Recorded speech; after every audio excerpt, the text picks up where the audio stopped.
and welcome to episode 272 of Retro Encounter, RPG Fans' weekly podcast of many topics. I'm Alana Hagues, and I'm back with the same two panelists as last week to talk about Disc 2 of Baten, Kaitos, Eternal Wings, and the Lost Ocean. So we've all kind of scraped through this to the end. The second half of the game is a bit of a slog, and it's a long game anyway. We're talking like 50 to 60 hours without doing most stuff, so yeah, it's been a bit of a tight one. Some of us are there, some of us aren't, but we've got a good enough understanding to unpack everything, and unpacking everything, same people as last week. We have Pete Leavitt. Hey, welcome to the podcast, folks who are listening. And Tyler Trosper. Hello, children of Earth. The children of Earth are great, and they really are great, just like Great Mizuti. But yeah, like, Disc 2 introduces tons of new stuff. Like, it feels very formulaic, Disc 1, and not in a bad way. Like, in a pretty good way, a standard RPG adventure where you're gathering things. And Disc 2 pretty much starts off the same way. As Disc 1 ends, you are going to the Empire, and Melodia is taking you there because she's the one who can get access to Emperor Gelderblame and everything. But she goes off and does her own thing, and Callus and the group are kind of left to their own devices to figure out where the Emperor is and what's going on. And this is the first time we've really seen Alphard and the capital Mintaka. The Empire has been this, like, shady group for a while. They've popped up numerous times, and we've seen, like, the higher subordinates, but it kind of drills home that, like, Alphard is corrupt as hell. Like, the buildings are gold-laden, the people have, like, their nose in the air, and they've really kind of stamped their authority everywhere. Like, they are the kings, and they won't listen to anybody. But yeah, Alphard is pretty hostile. They're like almost consider themselves genetic supremacists, and they're extremely jingoistic. And there's a really disturbing sequence with a small child who's like, "Why doesn't the whole world just subjugate themselves? Because clearly we're the best." Like. Yeah, no. Yeah, that's the kid who you, like, bump into outside the shop, isn't it? That Gibari's like, "Oh, I'm sorry," and he's like, "Oh, you're just smaller human beings. We are the real, like, leaders of the world," and things like that. And, yeah, it's genetic supremacies are really, really perfect, actually, because Alphard are like, yeah, I mean, I can't actually think of a better way to describe it than that. Is what Alphard is like. Yeah, I mean, I don't live in the United States, so I cannot confirm or deny whether I agree with that, but yeah. Yeah, though there is a definite, like, split between, Mintaka and Azza, but I guess we'll get to that a little bit. Yeah, definitely. And, like, this is kind of where a lot more character stuff kind of starts creeping up. Obviously Leavitt's from Alphard, and the kind of, you're trying to get through the city, and I think there's, like, an announcement going on, so you can't leave, and so Leavitt's like, "Okay, let's go back to my house." And we know that Leavitt was placed in Diadem for a reason, and he reveals that the reason he was placed there is because he pulled out of an operation, or objected to an operation called Operation Sweep. And we get told this a bit about this more later, but Operation Sweep, to summarize it now, is it was essentially the Emperor declaring the people of Azza, which is this mining town just outside of Mintaka, to be killed because they could not keep up with the supply and demand of the Empire, and they were slaughtered. But we'll get a little bit more onto that. I think Leavitt is definitely a good citizen as far as I'm concerned. Leavitt actually is a character I really like. He's a good boy. I really like him. He is a good boy, but not only that, like, he has tons of insecurities which are explored quite a lot here and through his character quest towards the end of the game. Like, he's certainly one of the more quiet ones, but he's had to defend himself for quite a lot of the game. So is Savina, because, you know, Savina lived in the Empire, and Leavitt also isn't a soldier for the Imperial army. Yeah, Leavitt seems to be constantly in conflict, where he sees the evils of his homeland, but he loves his homeland. He feels patriotic spirit, but sees the atrocities and is constantly trying to reconcile that. And he never renounces Alphard. He just upset that it's cool. Like, it's really relatable, I think. Definitely, yeah. No, he's on the I don't want to say the right side of patriotic, because I'm not very patriotic for my own country, because why would I be? No way. But, like, he's definitely got the right sense of things. He has an idealized version of his country that he believes can happen. Yes.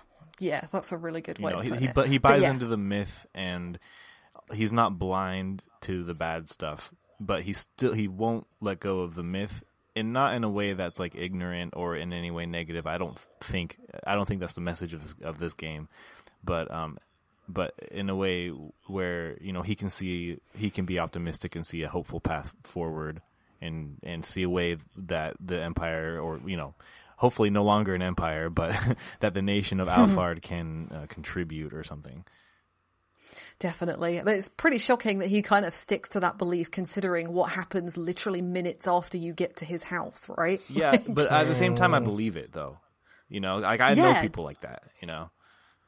Oh, yeah, definitely. But yeah, obviously he hints towards, he mentions right when you land in Mintaka that he has a brother and a sister who are pretty high up in the army. So he goes back to his house, and you meet his nanny, or called Ahmad. And then minutes later, his older siblings come in with an army, and Almyra is shot. So not minutes after you get there, she's killed in front of everybody's eyes. And it's quite horrifying. It happens very quickly, and I remember being really shocked when I played this the first time, and it just makes me feel even more sorry for Leavitt. But then Ahmad and the siblings are in Origin as well. They have a little bit of a story going on there, because Leavitt is 18, so he's not even born yet. But a little bit of that family history is explored, and like Leavitt's family are a fairly well-known high-up family, even in the Empire, so it's good that there's a bit of context there. But I'm not going to go into that, because that gets into some spoiler territory for that game, but there's some interesting stuff. Yeah, but there's a lot of stuff with Alfard in Origins. In fact, your main character works for the Imperial Army, so it's completely flipped on its head. Like, he's not a bad guy, but it's a very interesting perspective to have, and especially, like, it reshapes everything. Like, there have been people inside Alfard trying to fix Alfard's Empire problems for a while, so yeah. But yeah, after that, you're chased out of Mintaka, because you're trying to find Geldobaim, and you get back on the ship, and you find the Goldoba, and you jump on, maybe, it's not the worst dungeon in the game, but there's definitely an annoying thing about this dungeon. Yeah, so the Goldoba is like the Empire's flagship, right? Mm-hmm, that's right. Yeah, it's the one that Giacomo helms. Yeah. Yeah, and every enemy you defeat gives you a code. And you don't know what these codes do, and then you have to input them on the bridge. And oh god. Okay, that's annoying. I will say, if you manage to find yourself in a situation where you can play through that part in one sitting, it's easier to keep that stuff straight. And obviously, if you have like a pad and a pencil. Oh yeah, I have them still in my notes right here. Yeah, like but it's not. I don't think that was the right choice. They should probably just have dropped keys or something. Yes. Something like that, yeah. Well, you know, the PlayStation 2 era likes to do things like that. I mean, passwords have been a thing for a while, but yeah, it's still annoying. But like, the main bugbear with this dungeon is the obvious thing. And like, if you Google anything about Baten Kaitos, like difficulty spikes, this is the difficulty spike you'll get. And I glossed over this last episode, but I glossed over the save mechanic. And this is where it's really important. So there are two types of save points in this game. There's a blue flower, which you can save at, but you can also go to a church, which is off somewhere in the high sky, and you hand in Constellation Magnus, which is like a side quest where you collect all the 52 parts of the constellation. And then there's a person who you can use to spend your experience points to level up, but you can only level up when you've got enough to go up, if that makes sense. So, like, you can't, like, incrementally spend it. Like, if you've got, like, 200 off of a level, you can't just spend 200 of the 2,000 experience you've got and save up the rest. Right. You can also class up there as well. But the other type of safe flower, and the blue safe flowers tend to be in, like, safe areas, and sometimes at the beginning of a dungeon. But red save flowers are always in dungeons. And when you get on the Goldoba, you're stuck on the Goldoba. And there is no blue save flower. So, if you come to the boss under-leveled or under-prepared, and you didn't make a double save file, you could be stuck here for a while. And, oh my god. I'm okay with this boss now. To make it clear, it's, so you've fought Giacomo and Falon a couple of, once or twice each before. But now you've got both of them. And Amy, who you've met before. And who you have technically fought before as well, I suppose, in the Iron Beetle. Yeah, you fight just her. Yeah, and this fight's awful. It's so awful. Oh my god, I hated it so much. It's really tough. They hit so really hard, and you gotta. I mean, the strategy I find, I managed to get through this one. I wasn't this lucky with all the bosses. I had to restart only a couple of times, and I was able to get it. But you just gotta focus your attention on one, and just get the firepower off the board, basically. Yeah. I usually take out Falon first because of power up, energy drink, or whatever he uses. Yeah, I've gotten really lucky in this fight before and killed one of them in 1 or 2 turns, which is all. Yeah, this was when I really clicked with the numbers mechanic, and so I got a 1 to 6 sweep with probably Callus, and then a 1 to 5 sweep with Mizuti on Falon, and he went, and I was like, so you were able to deal I think I'm going to do this in 1 or 2 turns 6,000 damage or something. At this something point? It was 3,000 or 4,000, yeah, because I think their HP counts. Yeah, it's I didn't do it this time. I struggled this time, even though I'm way better at managing the deck. But yeah, the idea is generally take out Falon and then Amy and then Giacomo. But this two in particular, the bosses up until this point, they've not been easy, but I think you've been able to get by. And I think Disc 2 is a significant step up because most of the bosses, or a good handful of the bosses in Disc 2 are really hard. The next boss in the game is Gelderblame, and he's got an instant death spell, a draining spell, and a poison spell, and it's okay. And then there's another boss that's got a stun spell and a drain spell and a death spell, and it's ridiculous. Right around that time, after Gelderblame, is when I really had to focus on elemental stuff, because I never paid attention. I was just what's the attack power, and I would just scrape through really suboptimally, I'm sure. But in this too, you're forced to be oh man, I gotta use light attacks and then fire attacks, and just managing your deck that way, and it gets really sometimes frustrating, but it ends up being cool once you just get the hang of it. Sometimes, it's satisfying. Yes. I think. Yeah, I agree. Yeah, I for the first time, I was opening up my deck and switching out Magnus to make sure that my attack deck had all the right stuff to it, and it got a little troublesome to if I was switching characters. Okay, I gotta unequip all the Magnus from the one that I want to put on the new one that I'm bringing in to make sure I have all my healing stuff as well. If someone has all the revive cards, I gotta make sure I get them off of them and put them on the person I'm now taking with me. So there's some management involved, but it is kind of fun. Yeah, I really like it, and I think the mechanics are kind of.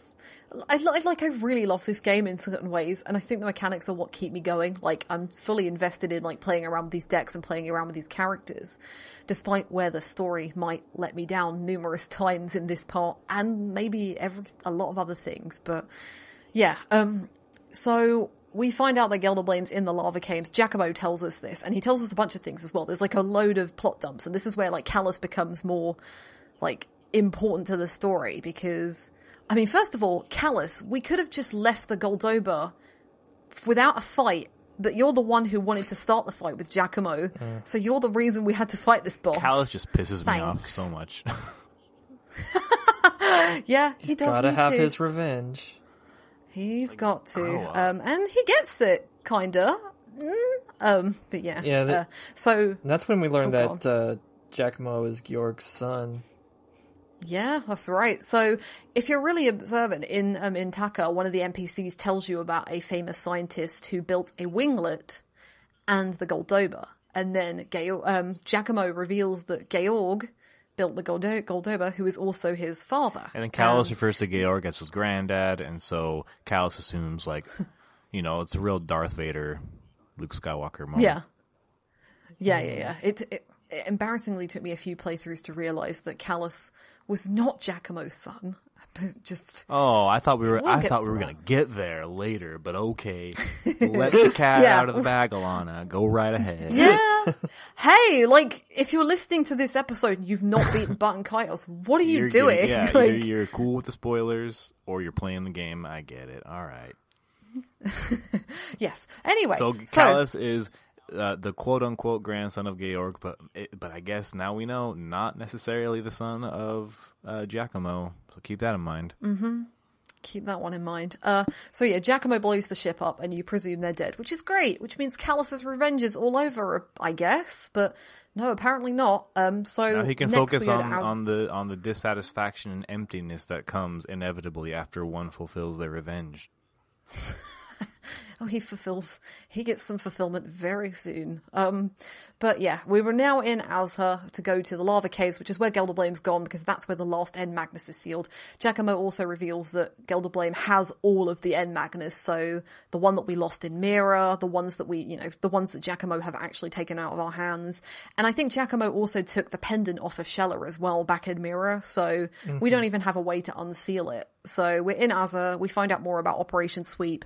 But more importantly, we also find out that not only was Savina a member of the Empire, she was the one who led Operation Sweep. And I think this is probably the most harrowing part of the game, especially her backstory. Like, the flashbacks that you get in Azha, because Azha is like a desert town, but really think like the really empty, like desolate desert town where even the inside of the shops is really desolate and like really broken. Like there's girders hanging down and things, and people there's, live like dust. Communally in these like dirt towers. They're almost like adobe houses, like earthen houses, but they're big towers, and they just live on top of each other, and they don't have enough of anything. And there's like it's just completely horrible. Everyone's in just abject poverty. It's a huge contrast to Mintaka. Definitely, yeah. Like, when you leave the dirt tower for the first time and the little kid runs up to Savina and is like, "Get out of our village, you murderer!" Like, even with the, like, nasally voice acting, like, that bit with the flashback where she's, like, killing people, and the portrait of her face, like, as she's shocked as she's doing it, is, like, it's awful. Yeah, so Operation Sweep is a genocidal operation carried out by the Empire because the workers were protesting in Azha, and that was seen as rebellion and revolt, and so they punished them through basically warfare, through genocide, and they gave the orders to the military, of which Savina was a part, and she followed the orders, and it's really awful. Yeah, I mean, one of the other characters, Asdar, he does turn up later on, and he's like the leader, or he was a member of the Mad Wolf unit, which is the unit that took part in the operation, and it's really interesting. It comes up in her character quest in particular, so yeah, we'll definitely revisit it. But going through the lava caves, there is a little laboratory at the back, and you have to do this silly powder snow puzzle where you have to go back and forth through the lava caves like 4 times. They love to badge crack in this game, and this is like, you got to get the cave ice, and then you got to go back to the lab, put it in, make the snow, and then go back to put the snow on the lava to make it so you can cross the lava. Yeah. I mean, at least all the other dungeons look really pretty or really interesting. Like the library's really cool, and I'll walk through Broken Mirror Dungeon 40 times. Totally. That's fine. I don't mind that. But like, this is just a cave of lava, and there's only 3 screens maybe? It's not a long dungeon, but it feels a lot longer. Well, some of the enemies are unavoidable, and some of those just battles with just the regular enemies take a long time if you're like me and you play suboptimally. No, it's just annoying. Don't worry, you're not playing suboptimally at all. But yeah, the lava caves themselves are fairly uninteresting, but what happens in the lava caves kind of flips the entire game on its head. So you beat Gelderblame, that's great, that's fine. Well, Gelderblame actually uses all 5 of the End Magnus to unseal or split the dimension and reveal this castle called Cor Hydre. And he thinks he's reviving Malpertio by doing this. He absorbs the power of the 5 End Magnus, turns into whatever he turns into, and you fight him. Yeah, let's not go into that. And yeah, look, just a quick Google. If you're listening to this and you don't remember, look up Gelderblame as a boss. It's pretty grotesque. And then you beat him. It's a fairly tough fight. And then Melodia appears. And sweet, sweet Melodia from the sweet, sweet town of Sweets.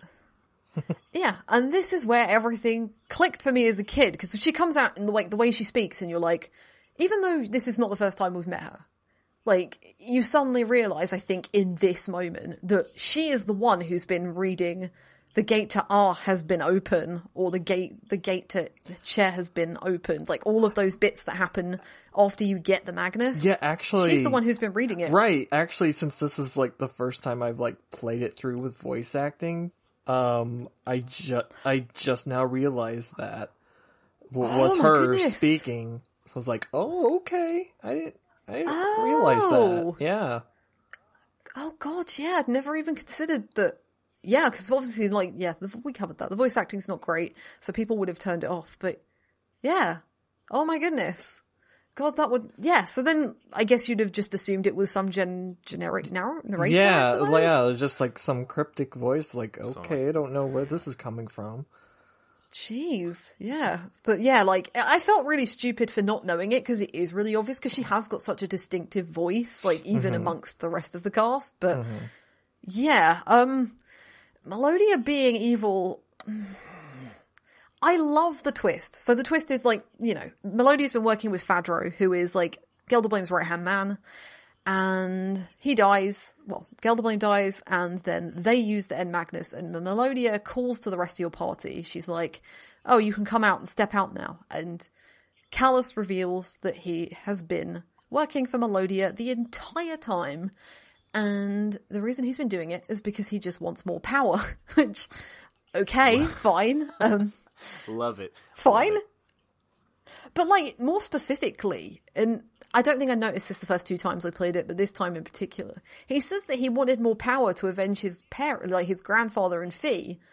But at this point, you've already done that, so why do you still need the power? But it's a cool twist. Anyway, he gets another wing. So he gets, like, 2 big wings, and this, like, recalls something that one of the fortune tellers tells you, or I think it's the storyteller in Mirror. They say, beware the white-winged darkness, or something like that. And Callus has become that white-winged darkness.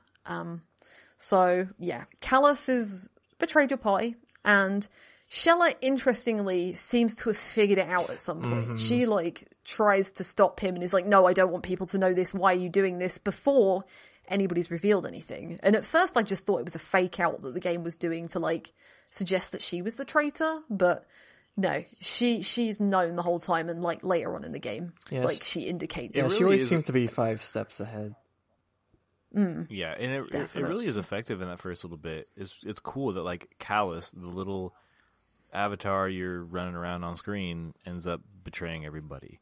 And yeah, it's just, like, not at all. I mean, you typically don't, you expect betrayal, you expect some twist, but even though technically you're not Callus, like, it does just feel that way just from years of playing games. And if you're playing this game, you probably have, and that's kind of the idea that you have. And then it's like, oh, this character is bad. It's cool. I loved it. I mean, I freaked out in the chat with you guys when it happened. You did, yes. yeah. I was, like, trying to figure out what twist it was. I was like, I'm sure it's this one. I'm like, yeah, it's definitely that one. But yeah, no, like you say, like, you are not technically playing as Callus. You are the spirit. And as Callus says, like, him and Melodia used a memory wipe spell on the spirit, and that essentially flips, like, the, like, unreliable... It kind of flips the unreliable narrator thing on its head, but at the same time, I guess Callus is still kind of the narrator. You're just, like, the observer, but you're actually, like... It's like a fourth wall breaking thing. Like, not only are you the person outside the game watching, but you're also, like, this spirit on the outside of the world watching as well. So yeah, almost like suddenly you can't even trust what you've seen. in what you've experienced necessarily. Exactly. Yeah. So you're all arrested, and Callus is now the bad guy. So which good because that kid's kind of an asshole. So yeah, he definitely is. But like again, like I love betrayals in RPGs. Like I live for these kind of dramatic moments that are ridiculous, and nobody would ever do it in real life. But the main character being the traitor is a big thing. Yeah, like I can't think of another game that's done it. Someone's going to correct me though, I think. I'm sure they're out there, but it's neat nonetheless. Oh yeah, it's way more uncommon. Definitely blown away by it when I first played this. Like I'd played some Tales games before, which are like infamous for betrayals, but like it's never the main character. It was like the fifth or sixth character. Yeah, Kaitos is very clearly. Go ahead, Tyler. I'm sorry. Oh no, you can go on. I was just kind of gonna diverge a little bit. So you go first. I'll just be brief. Kaitos is very clearly supposed to be like the character the audience is supposed to relate to. They, like they tend to do, they assume that a teenage boy will play the game, so you make the teenage boy the protagonist. So that's why in Tales games, when you're the teenage boy, you can never have that guy betray you because that's who the player is. And so that kind of makes this a little bit cooler than your typical betrayal that you see. Yeah, I would agree. You're supposed to see yourself in him. Yeah, even if he is bratty and whiny, but like he's totally different in terms of protagonist style, and the way they take him as well is just really interesting. Tyler, what were you going to say? Have either of you played Star Wars: Knights of the Old Republic? Oh yeah, I have not, but now you say it, I do recall a big twist. I think I played this around the same time, or I remember comparing them in my mind, but there was a kind of similar twist, so that did remind me of this, and I'll probably go into it later, but there was some differences that were interesting in comparison. Yeah. God, yeah, no, that's a really good comparison, actually. No, I've not played it, but I know what you're referring to because I think it's quite famous. Yeah. Shella's imprisoned in the Imperial Fortress, and you escape with her, and not before that, your spirit you bond with her. So Shella is now your main character, and this is kind of a weird middle section of the game, and it kind of, like RPGs of the time, I kind of expected this to be the end section of the game. Like, you'd go on, you'd probably beat Callus, and you'd save the world kind of thing. And, so Shella escapes the fortress, and she meets up with 3 witches, or 3 older, strange-looking, varied-looking characters. Like, the witches' designs has always kind of intrigued me. Like, you've got, like, a bird lady, the bird lady. Strange... I mean, I don't really know how to describe her. She's just very... No, I'm not laughing at you. I'm laughing at the bird lady. I'm not laughing at her. She's great, but... Oh, yeah, they're so cool designs. Like, describe the other 2. I interrupted you. I apologize. No, don't worry. I mean, the other 2 are a lot more normal now that I think about it, but they're just... Their designs are definitely unusual. Like, even in the world of Baten Kaitos, where you've been to, like, Picture Book Village, like... These 3 witches are very interesting, but you now get some transportation in the form of a dragon, and you go back to Anue, find out that all of your other friends have been taken to other locations, and you have to go and rescue them, and there's no real plot relevance to it. You just kind of go around. You can do them in any order, which is good, but... You basically have to take a Magnus to the gate and unseal it with that Magnus. I think it's Cloud for Diadem. Is it one of the flower seeds for the Celestial Tree? Oh, God. Or no, it's the seeds. Yeah, it's the seeds from It's the seed. Oh, man, I hated that because I went all the way at the top, and it was like, you need the seed. It's like, oh, wait, the only place you can get the seed is in Queen Corellia's room, which is all the way back in Komai, and it's like... I did the same thing. Yeah, me too. Every time. Because all the other ones are really nearby. Like, the clouds are just in the cloud passage. You just go in, dart out, and go to the wind cave area at the top of, Sheliak. And then the lava caves is lava. Yeah. Which is everywhere, and Mira is... I don't remember what Mira is. It's either a pressed flower or something. It's the Mirage Weed. Yeah. Oh yeah, it is the weed from the garden, which again is really easy to get. Mm-hmm. And yeah. So yeah, you free all of your friends, and then they're like, where do we go? And surprise, there's a new kingdom, there's an entire new area we've never been to before. Like, it's been on the map the whole time, but the Ice Kingdom called Wazen is there, and... Guess who the queen is of Wazen? Oh yeah, we find that out at the kingdom, definitely, because Mizuti is the one who suggests going there, because she's like... They want to find out how to save Callus and save the world, basically, and... Mizuti's like, oh, I remember the rumours of an ice kingdom called Wazen, and they might have a solution, and Shella kind of pushes for them, reluctantly. She's, like, thinking about it, and then she's like, yeah, let's go. And we go to Wazen. Snow area is annoying because it's slow. Okay, but it's kind of cool because yeah, it's cool. When you walk through the snow gives way, and you make little trails, and, like... That's cool. Great, man. This is a GameCube game, and they're doing snow physics. I love it. Yeah, well, the water and the snow look really good as well, like in all the different areas. And actually, the Ice Town, I'm not going to call it by its... Actually, Cursor is the name of the town. Mm-hmm. I am not saying the name of the castle. Oh, God. Yeah. I don't know. No. No, I can do Nyarlathotep a million times, but I'm not doing the castle. No way. But yeah, no, it is kind of cool. It's just slow. It's not as bad as another dungeon later on. So yeah, so the wind blows and it constantly shifts direction, and if you go against the wind, you're just way slower. So you trudge through, but then the wind might shift, and then you're maybe with the wind at your back, and then you run normally. So it's annoying. Yeah. It's definitely annoying. And I always find that, like, and I found this especially towards the end of the game, like, Fire Magnus, I didn't have tons of it. Even with Savina, like, split amongst the rest of the party. Shella and Mizuti had some, but I definitely had a lot more water magic. And then Callus has only got a few swords. Obviously you don't have Callus at this point, and then Leavitt hasn't got any. So it's like, oh, well, the main strength that I have against these enemies is the card I probably have the least of next to Kronos or Dark, maybe. So, right. Yeah. But yeah, you unseal the cursor and you go to the Ice Kingdom, which, by the way, like, we've talked about how pretty this game is. Is this or Niue the prettiest place? Like, this town is gorgeous. I love it so much. Yeah, it's hard to say which I prefer, but definitely, like, you will go into the houses and, like, the floor has, what do you call it, that inlaid carving in the ice floor. Everything's just so intricate. It's really something. It's amazing. Yeah. I feel like, yeah, this place is just incredible to look at. But, like, yeah, you go to the castle and we go and talk to Shella's, again, nanny or something. I can't remember her name. Is it Cadell?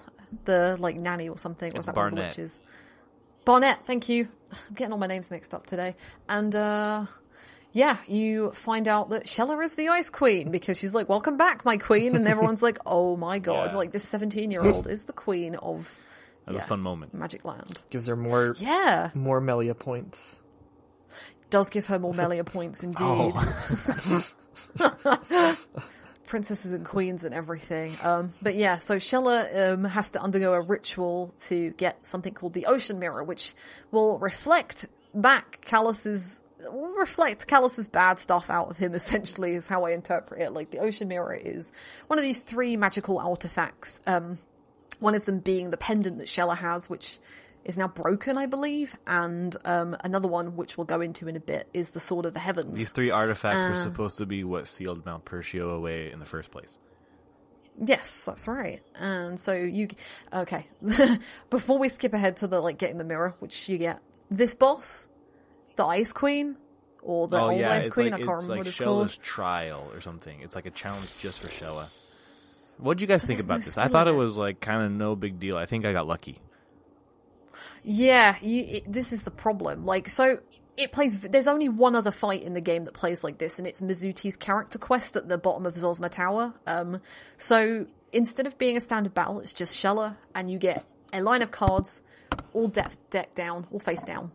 And the enemy pulls one card, and you basically have to play a game of Snap. So you have to find the matching card that goes with it. And so there's 6 elemental cards, a chance card, which lets you pick between, gives you a 50-50 chance rather than like a, I don't know, 10 10% chance. And then there's a Camera Magnus.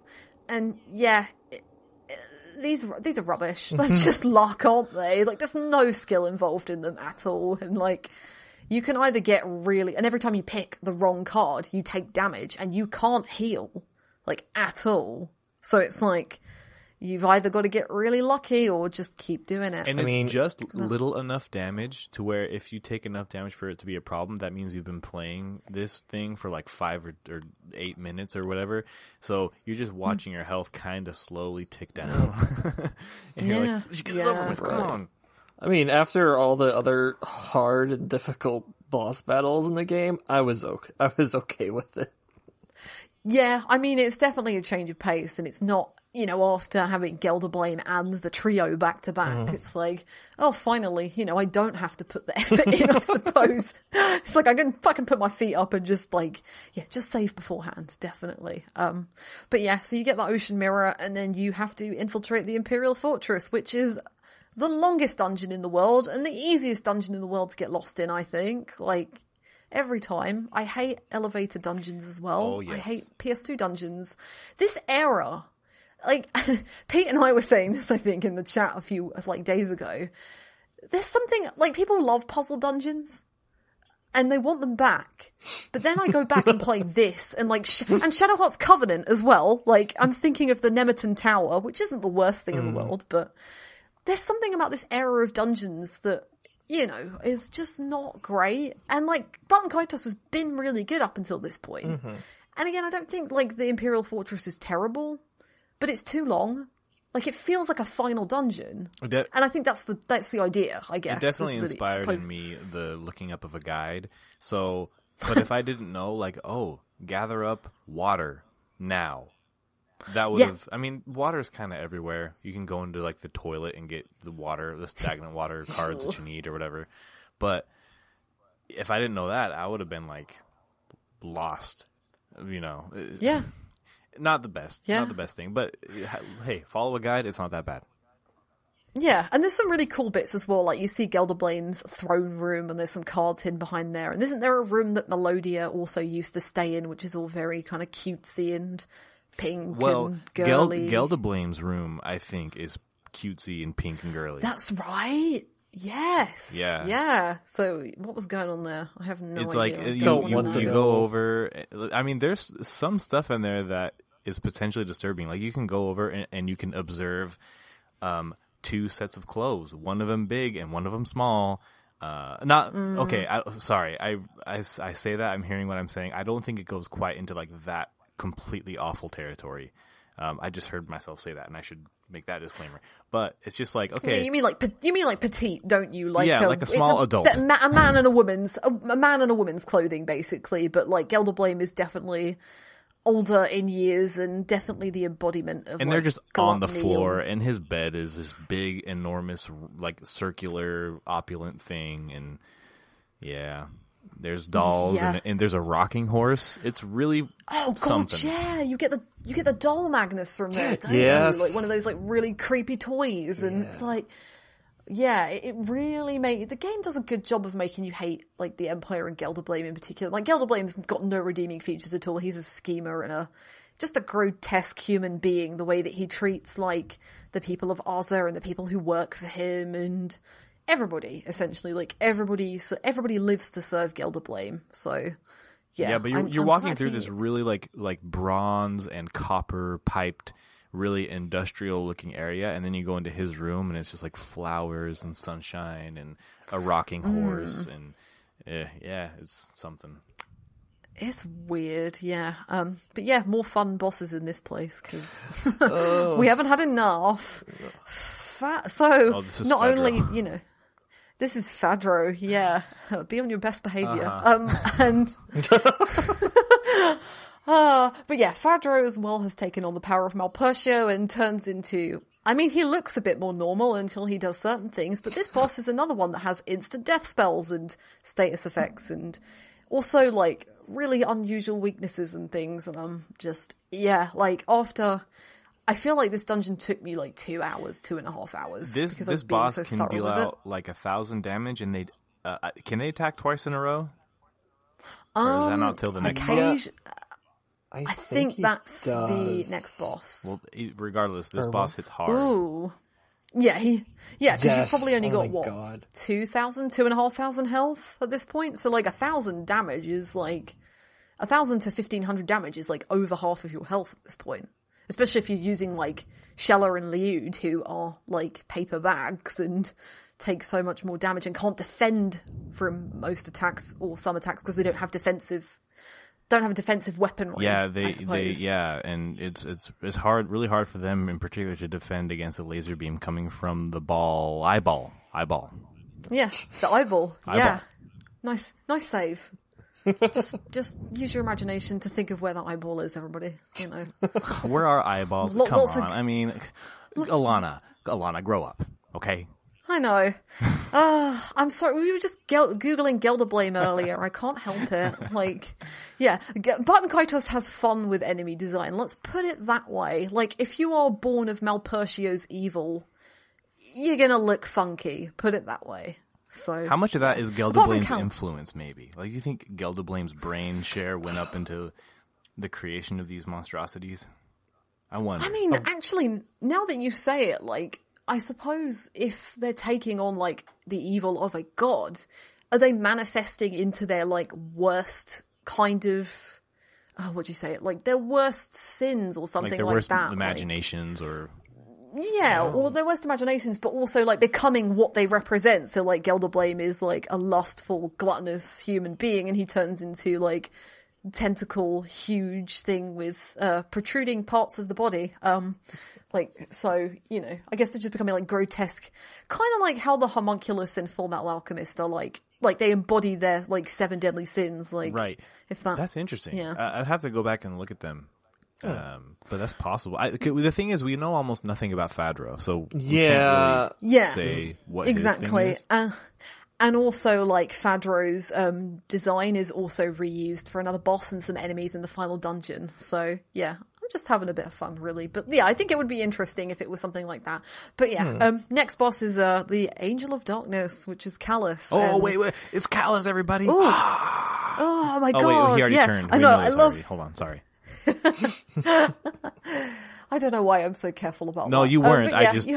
You were not. You did the right thing. I was the one who forgot that we already said that.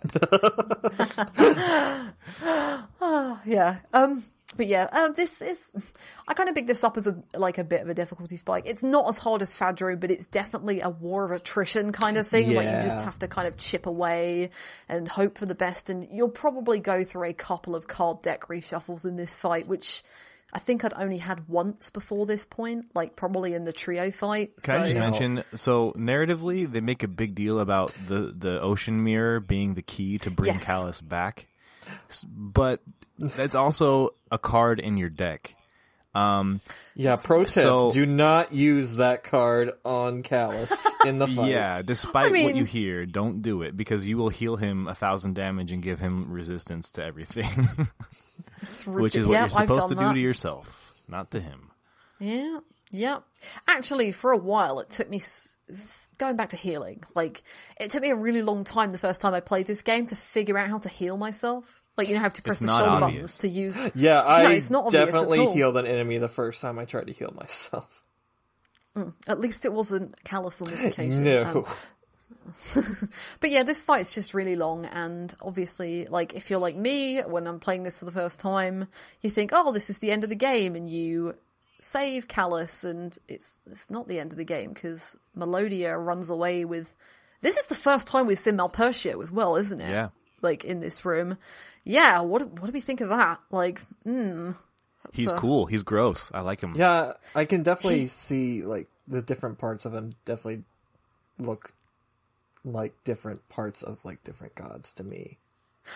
Right, yeah. And, actually, that's a good point, because, up until the lava caves, we'd been led to expect that, this was the 5 parts of Malpercio, but at the lava caves, Melodia reveals that it's just 5 parts of 5 different gods. So, yeah, it definitely looks like something... It's like a Frankenstein's dolls kind of god, and it is disgusting. It definitely inspires some kind of fear in you, because, everything else, all the other enemies up until this point are pretty and cute, apart from, the weird monsters that come out of Malpertia or Core Hydra or whatever. But yeah, like, this is your typical RPG fake out end of game. So you save Callus and the game carries on like nothing happened. Yeah, it's like you save Callus, first of all, missed opportunity. Like, yeah. That could have been the tragedy of the game. Other JRPGs have done this kind of thing where there's no bringing people back who you lose and things like that, but not here. Yeah, they that's go for a more conventional approach. Yeah, kind of going back to how I mentioned Knights of the Old Republic earlier. That something in that game happened very similarly, and there was definitely more like fallout to it. Like, there was some characters that weren't okay with what happened. So I thought, in comparison, that KOTOR kind of did a little better job than this game did, because people kind of just got over it really quickly in this. They're just like, we're glad to have you back, buddy. And he's like, I'm so sorry, everybody. It's okay, Callus. Come here, man. Bring it in. Yeah, you've only been lying to like hundreds of people for what, months, haven't you? Like, and you have no manners. No manners at all. But yeah, like, is this like a Japanese RPG problem? Because like, I'm thinking in my head, and I'm like, I'm bringing up all like the Tales games in my head that I've played, and like the immediacy of the like forgiving the character for betraying you, like, is ridiculous. Like, some of the characters in the Tales games do some awful things, like the one in Vesperia in particular. I'm not going to name them in case everybody hasn't played it, but like, yeah, like, he betrays you in a major way, and yes, he does redeem himself to a degree by saving your life and dying, but then he comes back and everyone just hits him in the face and is like, oh, you can join back again. And it's like, no, come on, like, consequence, it makes it feel like not worth it. And I think it does it here as well. Like, I think, like you were saying, Pete, like, it would have been interesting if I don't mind him being saved necessarily, but what I do mind is them forgiving him so quickly. Mm-hmm. Like, all you wanted was power. You'd already achieved what you wanted to achieve in, like, avenging your grandfather and Fee. And then you still become this angel of darkness and the white-winged darkness that's going to bring terror on the world. And you just want us to, like, forgive you. It's like... It's a missed opportunity. It's a shame. A massive... But without it, we wouldn't go to see the Children of the Earth, would we? Yeah. So I guess everything's forgiven, right? Pretty much, to be honest. Part of me wonders if part of his goal was to get, like, the other wing, or have 2 full, complete wings, because since he was ostracized as a kid for having just one. But probably, I really think that was a way that they manipulated him, potentially. Mm. That was my initial thought. Anyway. It comes up a little bit later on, doesn't it, the Celestial Alps. But actually, interestingly, before Callus wakes up from being knocked out, like, he has a flashback, and this is the first time we see Fee. And I think I said at the end of the last episode that we had a flashback in the Shrine of Spirits, which I was wrong about. This is the first time we see Fee, is this flashback, and Fee talks about the ocean being around and this giant white whale being in the ocean. And interestingly enough, actually, now I'm thinking about it, Callus's name is kind of a big giveaway for what he is, or what he should be, in that Callus means raven, and the game even points this out at some point. It says, oh, Callus, your name means raven in another language. I think it's Larakush, she brings it up later on. That's right. And yeah, and so, yeah, we could have seen it coming, I suppose, but yeah, come on, like, please. But yeah, Fee is Callus's younger brother who dies after Georg is attacked. They escape to the Shrine of Spirits. And again, the game kind of drip feeds us the rest of Callus's backstory. But the next thing we need to do is figure out how to get rid of Melodia and Malpertia. And we go under the tank clouds to get the Sword of the Heavens, which is the final of these 3 artifacts. And which is the entire nation of the Children of the Earth. The tank clouds we fly over between Inu and Diadem. It's a really cool little thing where they're like, oh, what's under there? It's all poisonous. And it's essentially like thousands of years ago, like, the Earth was tainted. And we talked about the ocean being swallowed up by Malpertio, and what it left was this poisonous earth. So Dur is essentially under that poisonous cloud and is part of the earth, which is why they're called the Children of the Earth. But Dur has got some interesting mechanics to it in terms of, like, characters and dungeons. And, like, the 3 dungeons here are all very different. You've got the Labyrinth of Dur, which is a perspective, like, first-person almost style dungeon. Like, whatever way you enter, you'll face that way, essentially. So every time you go through it, your perspective will be different. And that's cool, but it can be annoying. It's not... Yeah. It'll throw you off massively, because again... Mm-hmm. Oh, sorry. Just, like, especially if you want to, like, get everything that's in that dungeon, like, treasure chest, because I got out of it, and then I'm like, oh, wait, I think I forgot a few things, so I went back in, and then got more lost the second time than I was the first time. Yeah, and there's, like, a monster that you have to give water to, isn't there? And there's a couple of... There's, like, a bracelet person there. There's some good Magnus there. I think someone's level 7 is... Oh, yes. Which again, there's a bracelet person for... that family tree side quest there and in Wazen, even though people haven't been there for like hundreds of years. How did this guy's kids end up getting to these weird places?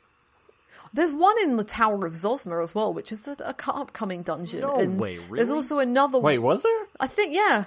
Yeah, I think so. If I remember right, I didn't go back and get him, but I think you have to... Like, if you climb the tower after you've beaten it the first time, I haven't been at the end of the game, there's another one, there's another one at the top. Jesus. And it's like, how...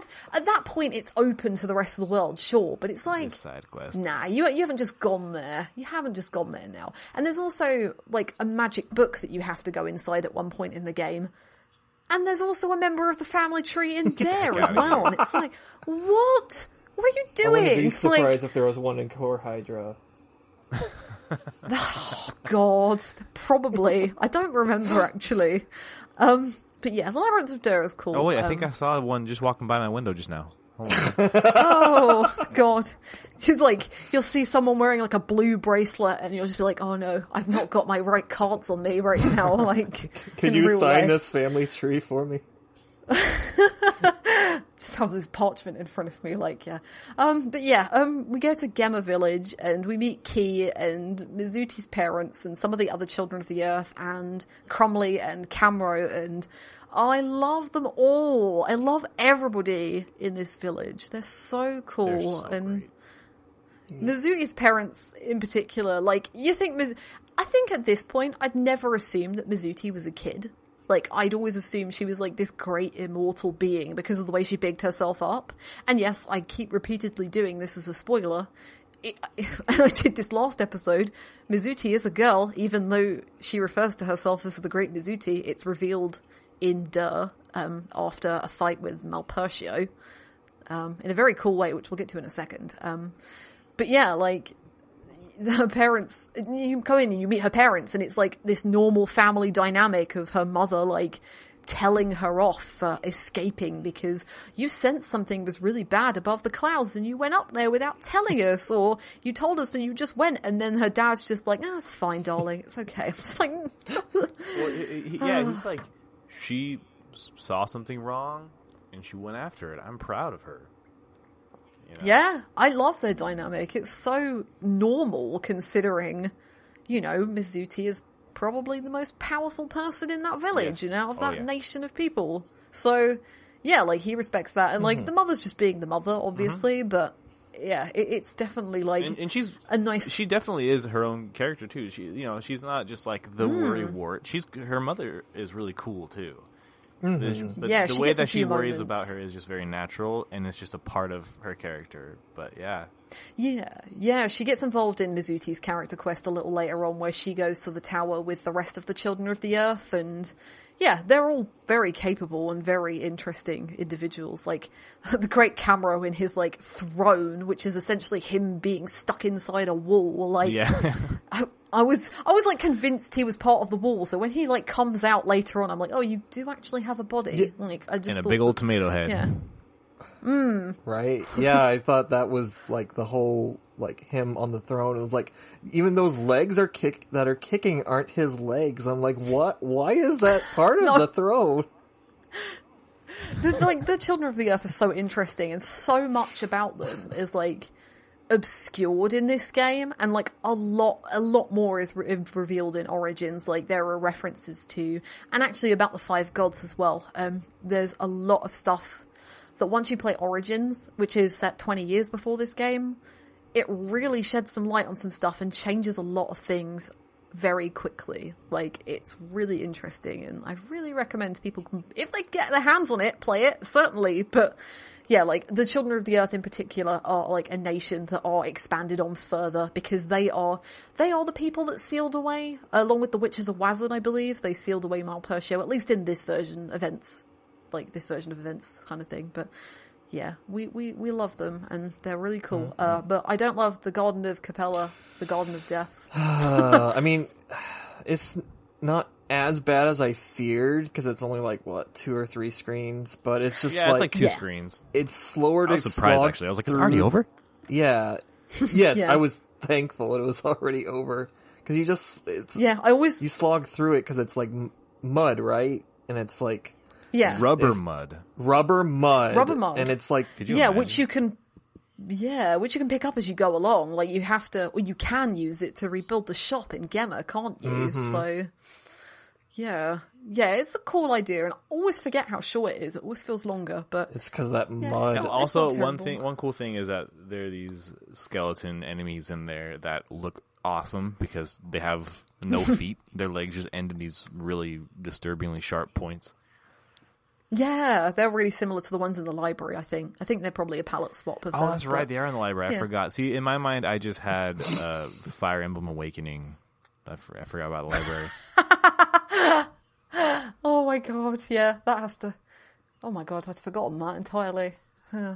But yeah, so you go to the Garden of Death to get the Sword of the Heavens, but it's been taken, so we go to the next village, which, actually considering, like, the village that you go to after Gemma, like, Gemma's got teleports that you can use to go around and get treasure chests, but the next village is very normal and very dull, but Cromley is the leader of that village, and you find out that he's gone to take the Sword of the Heavens to offer it to a god.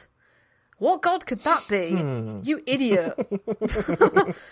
He's now we have trying to go to through do my damage least... control. He's trying to be like, Malpertio, please look past what we did to you and don't kill us when you come back. That and let us up into the sky. I know, right? And it's like, I'm sure Melodia is probably aware of... Well, she says so. She comes down and she's like, you guys are idiots. Thanks for the sword, you idiots. Yeah, so she is aware of Durr, isn't she? So it's like... Why? Like, maybe if you had not done anything, they might have let you go. Like, they may have forgotten. Who knows? But yeah, you have to climb the Tower of Zosma, which again is like my least favourite thing from the PlayStation 2 era of dungeons, where you have to push blocks in directions to solve the puzzle. And Tyler, you came up with a really good point that probably would fix all of my problems with this dungeon. Yes, if they had just put in a rotatable camera, it would have made everything so much better.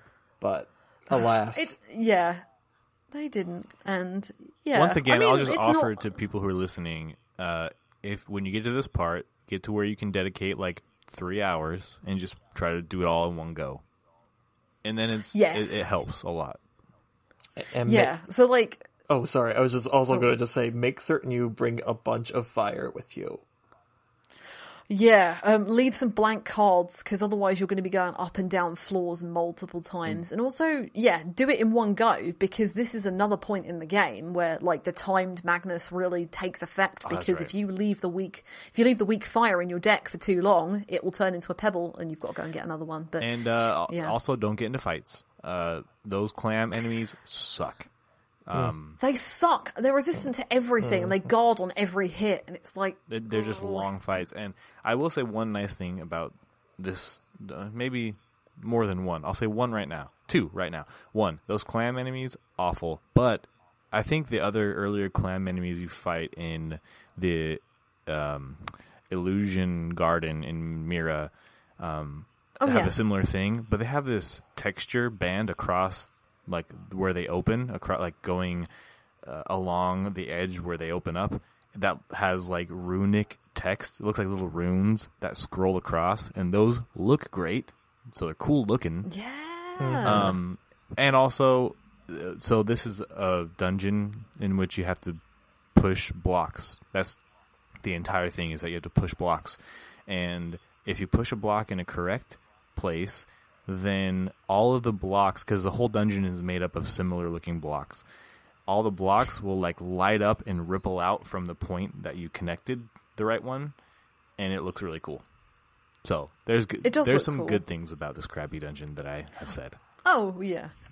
This is a very particular me problem, I must say. no. Like, even if like I'm right there with you. I think it's an all three of us problem, at least. okay, so it's an all three of us problem. So I remember saying it once online. I was like, I hate the Tower of Thosma, because I replayed this like a couple of years ago, and then someone was like, yeah, but it's all right, isn't it? And I'm like, no, I just don't like the physics. Like, physics-based dungeons are really cool when it's magnets and sometimes gravity, like if it's done right. But, like, just pushing blocks into holes is either really boring, or especially when everything looks the same. But hey, I do like the sound effect as well when you push the block into the wall. It just makes that really It is very satisfying, noise. yeah. And then everything lights up and ripples out. And I will say also, it's not even really consistent, because the red blocks that are on a surface will drop if you push them off, but then there are some that float, and if you push those ones, then they'll slide all the way across the room in the air.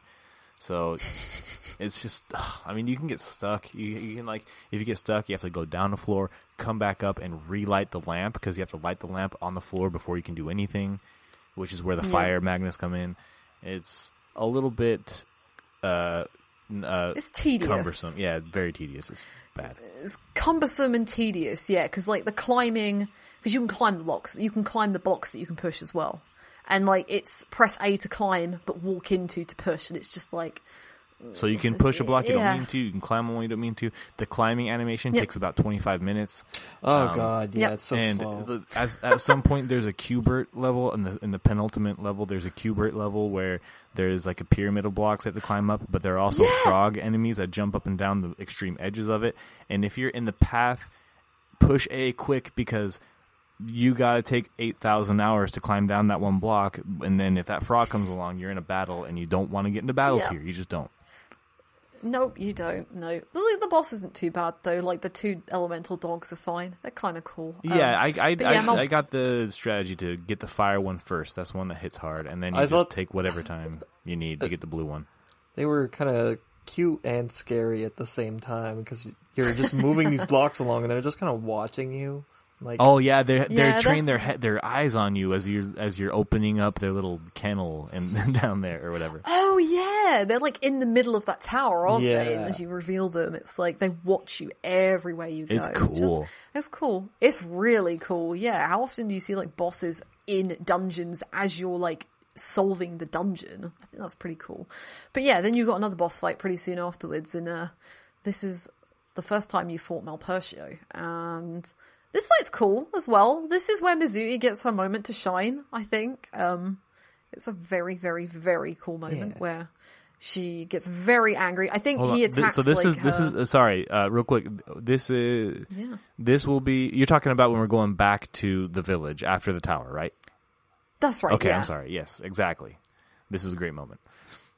Yeah, it's really good. So, like, yeah, she, I think Malpertio, if I remember rightly, because I've kind of crammed this in a couple of days, he attacks Key and members of her family, and she loses it, and, like, she has a literal face crack moment where her mask comes off, and she reveals her face before, like, laser beaming him down, and... yeah, this fight is really, really cool. This is also the only time you can actually... I don't think I've explained the camera magnets too well throughout, but like you can take pictures of enemies and sell them. It's the only way you can get money actually is by selling the cameras. But you can also take pictures of your party members, and they're not worth anything apart from Mizuti's without the mask on. And this is the only time you can take it. Oh no! I didn't know that. It's not worth tons, but it's worth more than all the other standard character magnets. And yeah, you can take a picture of her, because I think you have to use her in this fight, if I remember rightly. I think the party was laid out for you, because like I didn't have Callus in my party in the tower, but Callus was fighting in this one. I think I did have Mizuti though, so yeah, I think they set the party for this fight. Yeah, because I think Gabari was also in my party at this point. Yeah, cool piece of music as well. Like we've talked about the soundtrack on and off, kind of between the 2 episodes, but like. This is like the only pure piece of orchestra, I think, used as a fight theme, and it's very, very cool. And it's only used in this fight and in one of the Malpertia fights in the final dungeon. So yeah, it's just all violins and chanting, and it's very, very cool. But yeah, another fake out final boss, because guess what? The Sword of the Heavens has been snapped and you can't do anything with it. So, but hey, it's got a 9 on it, so it's going in someone's deck, because I want those rising suns and those like sunsets and stuff like that. Did anyone manage to do like the number combos or any of the like really cool high percentage damage things? Yeah, I think the highest combos I've gotten. Sometimes on purpose, and then sometimes I would do them and then accidentally throw in a healing item too, but yeah. I did a few this time. Like, I always seem to get them with, like, Shella. Shella seems to have... I managed to get her deck so well laid out that, like, I got to a point where I could probably do at least a 1 to 7 every single time I had her up. So, that was good. But yeah, like, the Sword of the Heavens, a lot of the... Oh, sorry. The like Sword of the Heavens, many of her like high attack, like her level 5 and 6 spells, and everybody's levels 8 and 9 finishers all have a 9 on them, and probably also have a 1 on them as well. So like that's where you want to get them in. And yeah, I did get a few. I got a few Rising Suns, which is extremely satisfying. If you get like a 1 to 9 or a 9 to 1 combo, once you've got the last class up item, the damage percentage bonus is 255, I think, percent. Whoa. So you're going from like doing 1,600 damage to like 10,000 in a hit crap. sometimes. It's so cool. I've never been able to do it. I've seen somebody take down the final boss in like 2 rounds, and I'm like, I want to be able to be this good. Like, please. It's so cool to see. But yeah, now this is kind of the last bit before the end of the game. So you find out there's like one last thing you can do, and there's something called the Magnus of Life. And you go back to Corellia, and one of the witches says to Callus, which, by the way, the witches are not totally brand new to the game as of Shella escaping the fortress. The witches were those 3 fortune tellers that you met throughout the first part of the game. So the one in Mirror, and Diadem, and I can't remember where the third one was. One of them was in the Picture Book Village, but I don't remember where the third person was. But yeah, one of the witches comes to tell you Cottrell, and she's like, you've got a letter, Callus, and it's from Larakush, who's the doctor who saved you at the beginning of the game. And can I just say, I just love this serious meeting in the throne room, and one of the witches walks in. Well, all 3 of them walk in, but one of them has a bird body, and there's a sound effect. She waddles in. Cartoon sound effect of her steps. It's like whack, whack, whack, whack. She's also got a really bizarre voice as well, like many of the other characters, but hers is in particular. It's just like, "Hey, Callus, can you do this for me?" I'm like, "Oh my goodness!" They're like, "We gotta attack Core Hydra," and she's like, "People who solve problems with brute force are a major turnoff to girls." It's like, "Oh, thanks for that info. Really useful." Oh yeah, we haven't really addressed that, but yeah, this is your typical RPG sexism is thrown in throughout the game, like always. And that's like one thing in particular. It's like, come on, like, why do we have to do this bit? Like, just leave them alone. It's like, what even is this conversation we're having where you have to bring this up? Like, what does it mean and why is it relevant? Kind of thing. Yeah. Like, but, yeah. Anyway, you go to Larakush, and actually Larakush is name dropped in the lava caves around the same time that Georg is as well. Like, somebody mentions a doctor named Larakush where you're making the powdered snow, and Larakush knows basically everything about Callus. So, Pete, I know you used the word like android at some point earlier in the episode, or before the episode started recording, which I thought was a really good way of describing it. But yeah, Callus is an android. Callus is a not fake human being. What's the right way to describe it? Like artificial or synthetic human being. Correct. So yeah, Georg and Larakush were both doctors in the Empire, and they used the Magnus of Life to create Callus, who was too human, I believe Gelderblade phrases it. He had imperfections like humans do. That's right. Basically, including only having one wing. The Empire are the clans from BattleTech, where they want to make a Trueborn where they just genetically manufacture people like to be best at whatever they need them to be best at, and they look down on the free births, the people who were born naturally. In the Empire, they don't literally look down on the free births, on people who are born naturally, but it's just like the leadership wants to create the perfect person. Yeah, and Georg manages to do it in the second kid, Fee. But they kind of realize how immoral what they're doing is, and they don't want to use these kids. I should also say as well, like, Giacomo, Amy, and Fallon were also put through experiments because, you know, there's a reason they're more powerful than most people. It's because they've been put through some kind of experiment and exposure to the Magnus, which makes them really powerful. So, you know, Georg even did this to his own biological kid, which is a bit like, woof. Oh my god. Or maybe he didn't. It was like real secondhand. Waffen SS energy going on over here in the Empire science community. It's, yeah, I mean, like, I always find this stuff really, I want to say interesting. Like, I'm always a bit repulsed when they use it in games, but I find it so intriguing how different games, like, use the kind of, like, it's always negative, which is a good thing. Yeah. You know, and actually, I never thought of this, but Georg and Larikush are, like, straight up Nazi scientists and criminals escaping to Argentina and whatever, like, because they just bail, and they show remorse personally.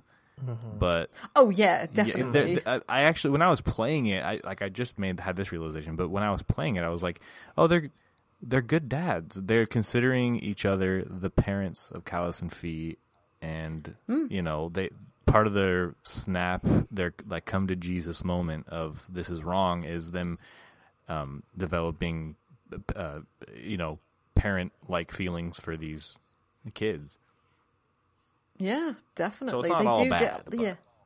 No, it's not all bad, and they've certainly, like you said, they've shown remorse in that. And they fake their deaths as well, actually. Like, for the longest time, they think they're dead until, like, Giacomo or Amy gets, like, a hint that there's a genius technician living in Mira, and they're suddenly like, well, there's only one person who fits that name, so obviously they just go and kill him. Like, that's the way. Savina is there as well. Savina, interestingly, is one of the people present at Callus's grandfather's death, and we kind of get an answer to what's happened to Fee as well. Like, Callus and Fee died after that. But this is, I feel like now the game starts to make like excuses for certain things happening. So like Fee is the divine child, and the phrase is used throughout the game, and Giacomo even calls Callus at times the divine child. And technically Callus kind of is the divine child because Fee's life force is inside Callus. So Callus has the power of the Magnus of Life, which is the opposite to Malpertio's kind of destructive force, and yeah, Callus can use that against him. So, yeah, I really like Callus's backstory, apart from the fact that, hey, my dead brother kind of absorbed himself into me or whatever. And I'm like, alright, fair enough. But yeah, I do like Larikush's involvement, and I think it's cool that it ties into the rest of the, like, the beginning and end kind of thing. Like, you've suddenly, you know, Larikush has saved you, but he also knows who you are and is hiding things from the start. So yeah, I like how the game manages to get away with that. So Larikush tells you to go to the Celestial Alps to go and get something from Georg. But of course you have to fight the trio again one last time before you can do that. Two last times, one after the other, which the first fight in particular, you cannot use your spirit powers, so like there's an invisible affection meter throughout the game, and the better it is, the more likely you are to like trigger these additional elemental spells with Callus, like one for each element. You can't do that in the first fight, which is fine. Okay, so you know, this is cool, like cinematically, because Giacomo throws these awesome like spikes into the wooden wall in the cabin, and they have little bells on them that ring, and they're supposed to block your spiritual energy. But mechanically, I noticed nothing, so I guess I wasn't aware of some mechanic that you're talking about. Yeah, like the game doesn't explain it to you really. Like this, like you know, you get like choices throughout the game as the spirit. Like it doesn't.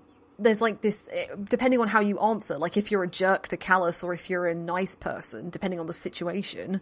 If you give the right answer, it makes your affection better, and the higher that affection is, the more likely you are to have one of these cards appear at the end of your, like, say you've got like a 6-deck card and you pick card 5, one of them might change into this spirit spell. Yeah, that's happened to me before. That is cool. That's happened. It's cool. And I didn't know what triggered it. precisely. I always thought, oh, maybe I had the right order of cards for some reason, but that makes sense, and now I regret some of the sassy choices I made. But on a podcast where, you know, ostensibly the three preeminent Baten Kaitos experts are talking about this game, I'm glad we have one at least. Expert. Yeah, but I mean, I didn't know this the first or second time I played through the game. Like, the game doesn't explain it to you, and it doesn't multiple things, which, again, but it's similar to the numbers mechanic, Pete. Like, you don't need it to get through. You can get through just fine, but, like, it's another layer. But still, it would be nice for the game to be like, hey, if you're really nice to people, you'll get more powerful spells, kind of thing. That's like, cool. It's just... Yeah, but the fight's kind of cool, and it's way easier than the Goldoba fight. Like, let's put it that way, even though you have to fight them twice. Like, your healing items should do, like, 800 to 1500 at this point, and yeah, and you're probably way more aware of the mechanics, and you're also not stuck in a dungeon that you can't leave, so you can go back and, like, give Callus his level 6 class up. So yeah, Giacomo dies, and you get a new winglet for Callus, and Amy and Fallon go off on their own. And the game kind of opens up at this point to a bunch of character quests. We probably haven't got time to cover all of them, but is there any that anyone in particular was interested in or enjoyed or wanted to talk about? I don't know about Savina's. I'd like to hear about that, and I also thought that Lude's was cool. Yeah, so Savina's kind of covers a bit more of Operation Sweep to a degree. So you meet Asdar, who was also part of the operation, and you go to a area near Azhar where some of the people have come to hibernate or hide away because they're being attacked by these demons that have come out of Core Hydra. But all of the people from Azhar are the people who were affected because of Operation Sweep, and you go through a desert dungeon, which you have to carry Water Magnus with you, because every time you go onto another screen, you consume water, so you have to, like, stockpile as you go through oases and things like that. And then you fight, like, a demon at the end of it, and you find out that the girl who called Savina a murderer, the demon is her father, but he's been tainted by the lava caves, the N Magnus in the lava cave, and the implication is that not only were these people being overworked by the Empire, but also the people who died as part of Operation Sweep were thrown into the lava caves and were resurrected through Malpercio's evil and turned into these demonic creatures. Jeez. So, yeah, Savina, like, doesn't kill the monster immediately. She, like, protects the girl, and she's really... and they do kill it eventually, but she, like Asdar and her, like, talk to the girl and talk her and say, like, this isn't your dad anymore. Like, the girl can tell it's her father through some, I don't know, parental, familial connections of magic or something. And, yeah, she kind of accepts that that's not her father, and Savina puts him out of his misery, essentially. And it's not forgiveness per se, but it certainly is, like, it's like burying it under the rug and, like, coming to terms with the situation, and it gives Savina a bit of closure and a bit of happiness, I think, to a degree. Like, she can now move on from the tragedy of Operation Sweep and help Azhar as she can. But, cool.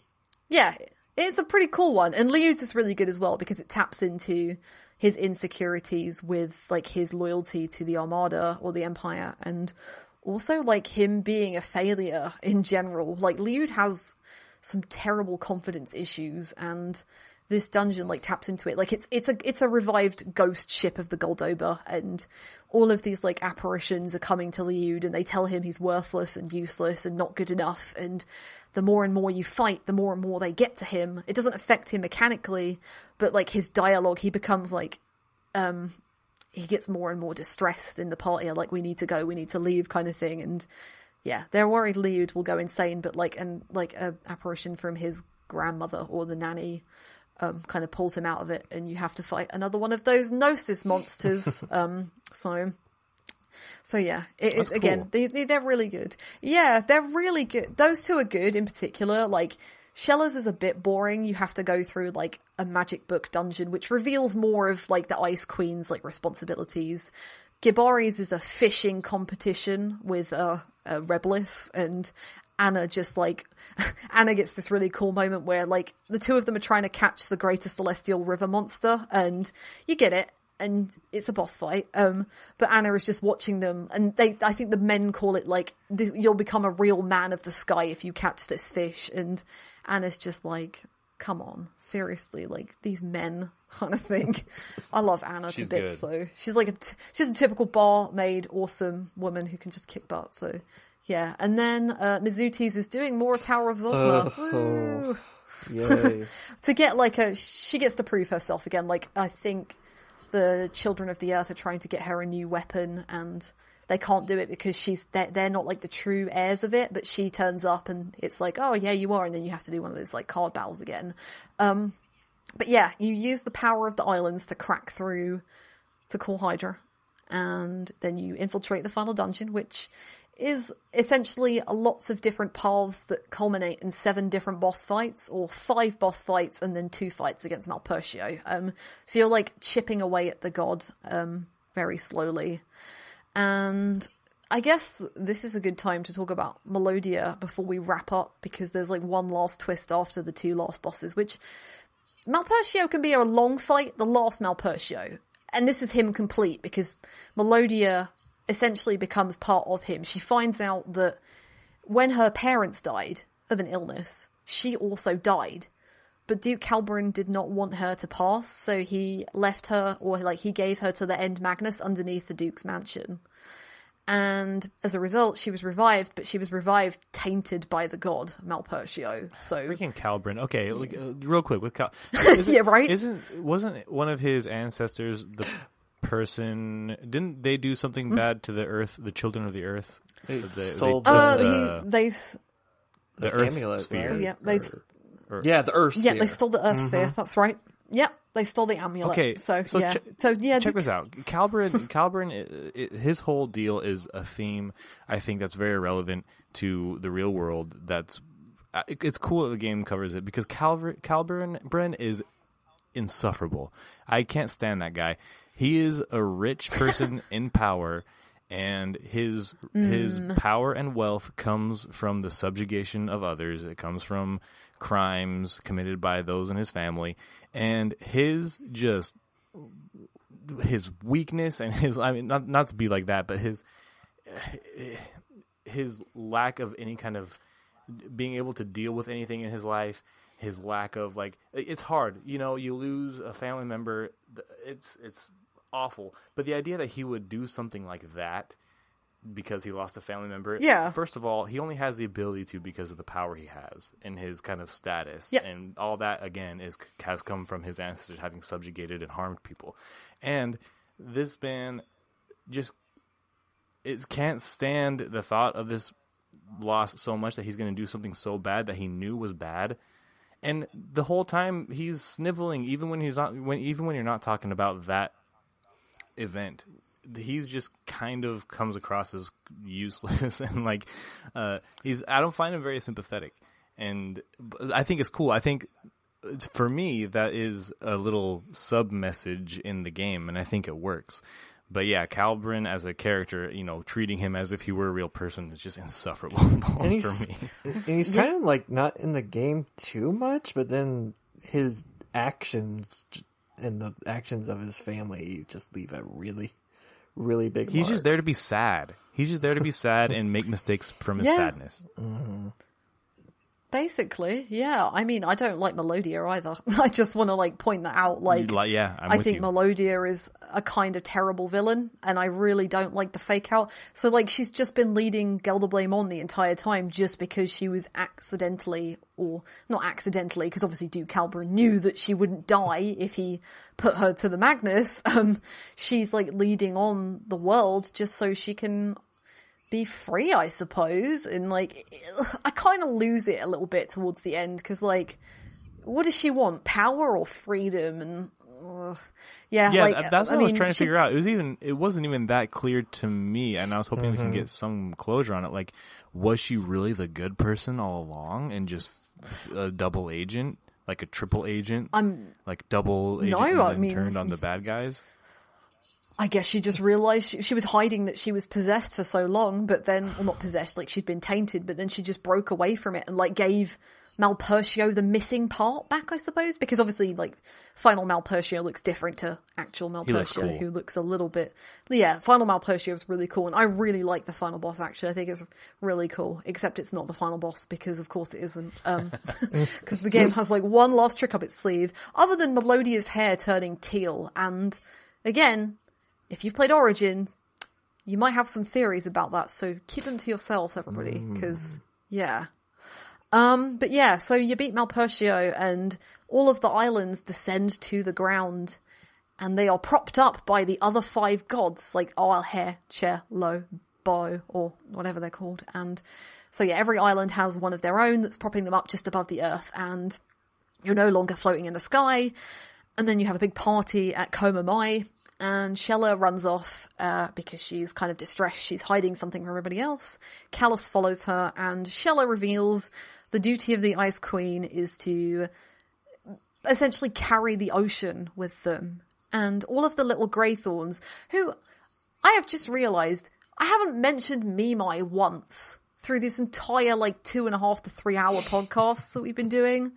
Mimai is the best, and the Greythorns, the little bouncy frog things, are adorable. So yeah, but they're the whale. They're the whale, everybody. So they're very important. And yeah, Shella reveals to Callus, like, now everything's back to normal, you need to kill me to release the ocean.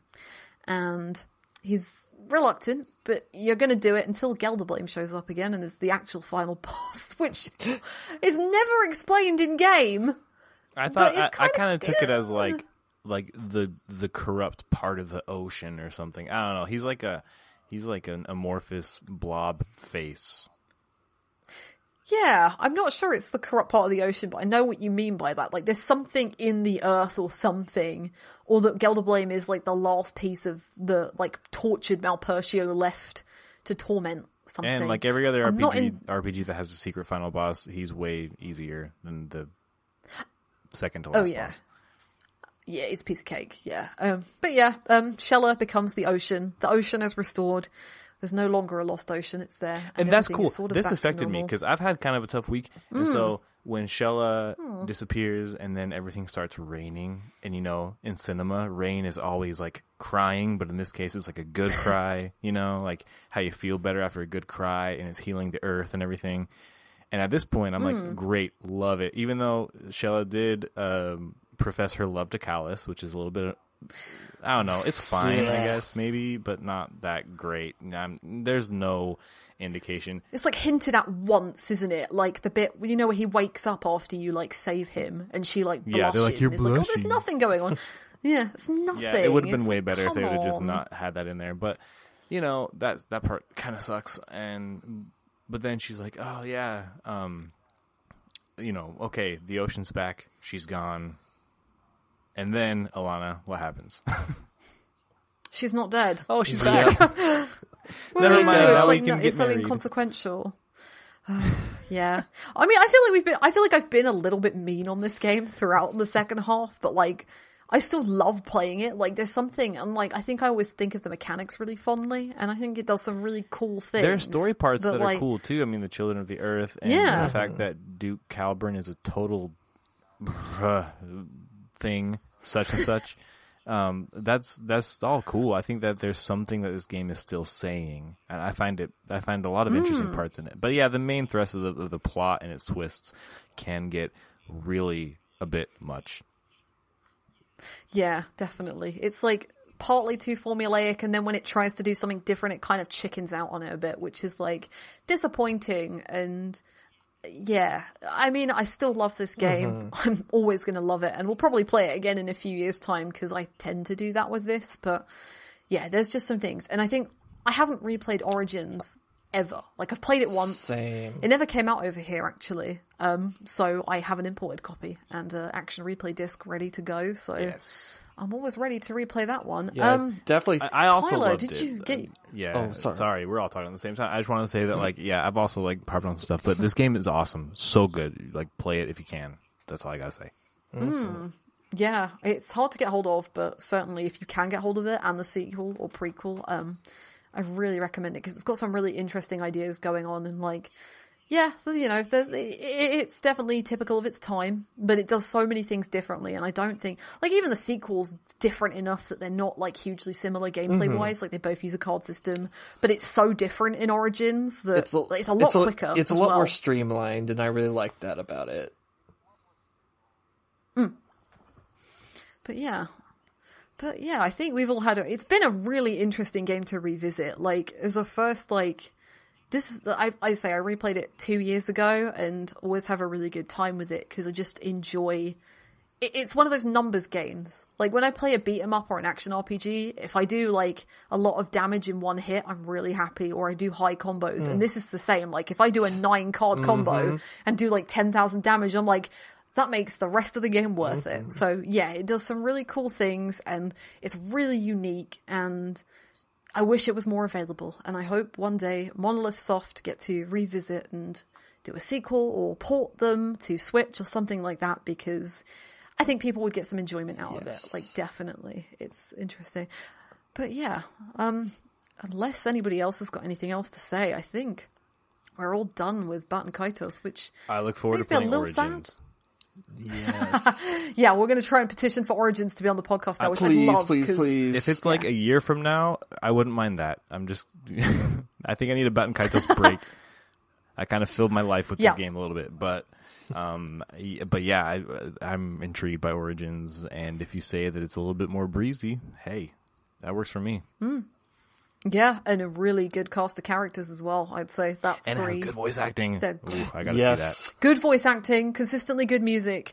Like, it's generally better and more polished, but it just did not get a wide reach because Baten Kaitos didn't sell too great, and like I say, Origins didn't even come out in Europe. Like, we didn't get it, full stop. So yeah, I was importing that baby and playing it through, of course. But yeah, hopefully we'll see an Origins episode at some point in the future. So yeah, if you want to hear about that, let us know. But before I spiel on about all of the ways you can contact us, we should tell you what's coming up on Retro Encounter. So in February, the next game we'll be playing is Radiant Historia. So more interesting gameplay mechanics, more pretty visuals, more good music, and yeah, like this is kind of one of the last games that came out on the DS. It really made a splash, and yeah, I'm going to be playing it for the first time, so I'm really, really excited to visit that. It's been a blind spot on like modern RPG history, like I'm pretty up on my more modern RPGs, but like this is one of the blind spots because it didn't come out on the DS in Europe. We only got the 3DS version, so yeah, here we go. I've got a DS copy though, so I'm going to be playing through the original version of that. That's going to be great. Well, you can take comfort in knowing that Europe got the best version of Bangai O for the Dreamcast, so there's at least that. Excellent. I feel like I should know what that is, knowing that I love the Dreamcast so much. I'm going to look that up straight away. Oh, it's great. I can't discover that one. We got Terranigma. We will, yeah. And we got Terranigma as well, so I'll take that. Yeah. Exactly.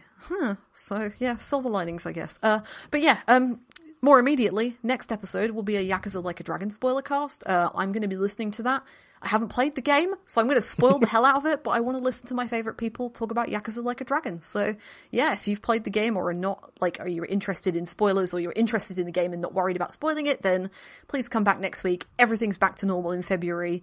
No more me on the hosting seat or anything like that, so it's all good. I've had a really good time, actually. It's been a lot of fun.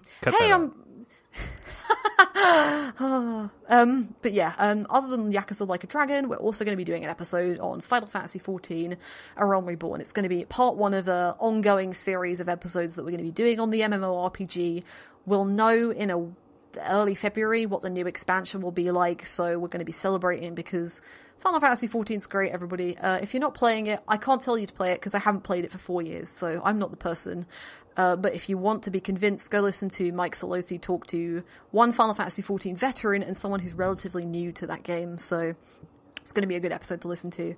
As for March's game journal, I'm still going to keep that one under wraps. Mike Solosi will probably tell you about that next week, but it's a very, very, very pretty game. We're doing pretty games this year, apparently, so yeah, it's going to be a good one. I'm really looking forward to that one. I won't be on those episodes, but it is another personal favourite of mine from the late 2000s, so I think you'll enjoy it. But if you want to reach out to us, either to tell us to play Baten Kaitos Origins, which please do, or any other suggestions, questions, comments, you can email us at retro@rpgfan.com. You can also comment on our posts or on our forums. You can come and visit us on Facebook, Instagram, Twitter. We've got our own Discord server as well, which you can join. We've got a YouTube channel where we post reviews and recaps and summaries of the beginnings of games and long plays and things like that, so come check us out. We also have a Twitch channel, which we stream on every day pretty much, so Scott does such fabulous work over there, which has been, it's really cool to watch him play through the Cold Steel series, which is, yeah, we're big Falcon fans and RPG fan, and there's a lot of Falcon content on Twitch, so come check us out if you're into that, or just want to see what cool retro games we're playing. We've also got 3 other fine podcasts. We've got Random Encounter, about random topics and events. We've got Rhythm Encounter, which is about music for RPGs and adventure games. And we've also got Phoenix Edge, which is our partner podcast, which covers current events and news. If you're interested in, or if you enjoy any of the podcasts, or if you listen to them, please rate and review us and give us feedback on Apple Podcasts, Google Play, Spotify, whatever podcast listening app you use.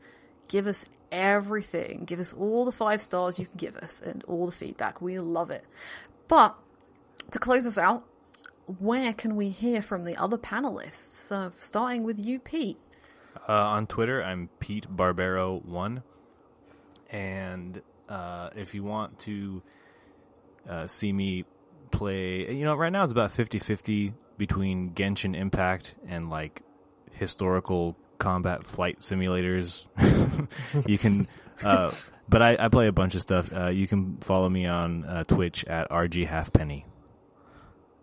All right, and you do archive your streams. I did check, so don't worry. You've clicked all the right buttons. I've made sure of I've this. graduated from grandpa status. Yes. But yeah, no, you should check them out. They're really cool. And you've got a breadth there. Like, Genshin Impact is the big hotness right now. Oh man, Genshin Impact is so good, you guys. It's also not. It's also horrible. It's so good though. You can hear him talk about that a little bit on Random coming up in a few weeks' time. So yeah, definitely check out Random Encounter. But yeah, Tyler, where can we find you? Yeah, I am at Cosmos Chaos on Twitter, and that's Cosmos with a K. And then I also have a podcast that's at XenoChat Podcast if you ever want to talk about Xeno related stuff, which I do have a quick question I want to ask you guys. Yes or no, did you guys unlock the rare action figure card in Baten Kaitos? No, I did. It's it's a constellation reward. It's Cosmos from Xenosaga. I unfortunately, which I didn't know until this time. Oh my god. It's because it's so shrunk down, like it doesn't look like her at all. No, it's like only when I looked properly, I was like, "Oh, it is Cosmos." Right? Okay, fine. But yeah, it's just a cool little reference. Cool little reference. Does nothing, but it's cool. It does. Yeah, you can sell it, but why would you do that? That would make Tyler very unhappy. I would be very upset. It would make Tyler very unhappy, and we'd have to end this podcast unhappy. But if you want to come and find me on social media, you can find me on Twitter. I am at Alana Hagues on there. I'm also, as part of the RPG Fan Discord, I tend to hang out on the podcast channel, so if you just at Alana me, then you'll probably call Flammy down without using the drum, Or if you want to email me direct, you can. I am alanah@rpgfan.com, so if you want to be more professional about it, then come give me a little wave in my emails, because they don't get too busy nowadays. But yeah, that kind of brings us to a close on Baten Kaitos. I'm a little sad, because I never get to talk about this game, and 3 hours almost of podcasting about it has been really, really cool, and I'm really glad that, Pete, you've enjoyed it, because you're a new person to the game, and Tyler, I'm glad you got to re-experience it for the first time in a while, so yeah, it's been a blast, and hopefully we can do this again in a while. Yeah, I really enjoyed it. It's been fun revisiting it. Yeah, so hopefully we'll be back to talk about Origins at some point in the future, but for now, thank you for listening, everyone. Thank you, good night, and good luck.